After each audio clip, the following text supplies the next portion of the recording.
Must one suffer and then feel death's ice-cold breath on the nape of one's neck in order to understand why one has been going around since earliest childhood with an ill-defined despondency close to melancholy?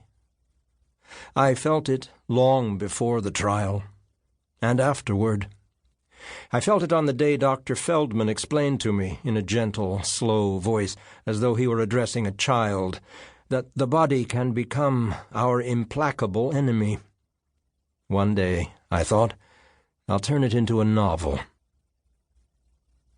Concerning the trial, I had long been convinced that I'd never know the truth of what really happened that day between the two men, blood relations, in the high mountains of the Adirondacks.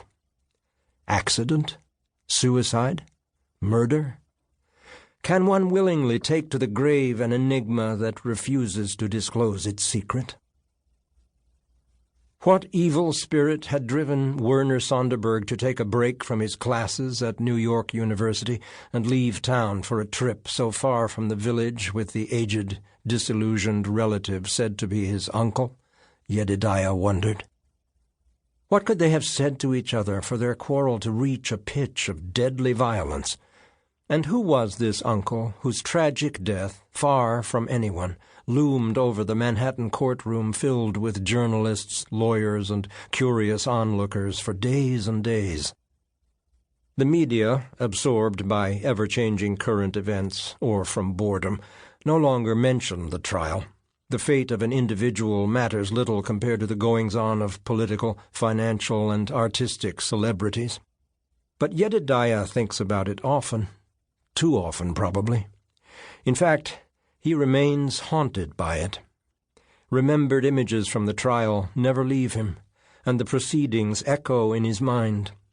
The lit-up room, the jury members, whose faces were alternately impassive and horrified, the judge, who at times looked like he was dozing but never missed a word of what was being said, the prosecutor, who thought he was the avenging angel, and the defendant, oscillating between defiance and remorse, avoiding the mournful gaze of his beautiful fiancée.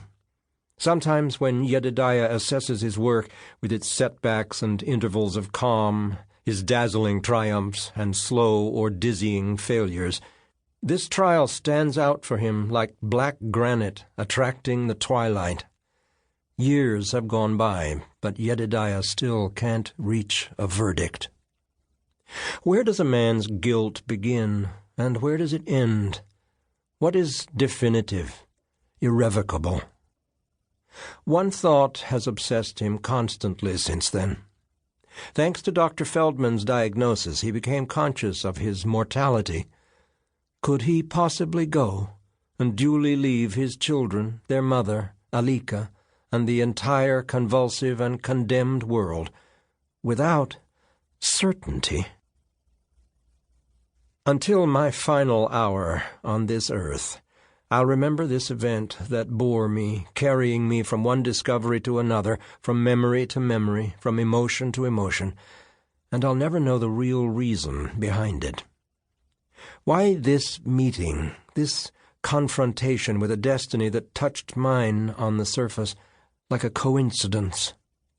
I could have studied other subjects, been interested in music rather than theater.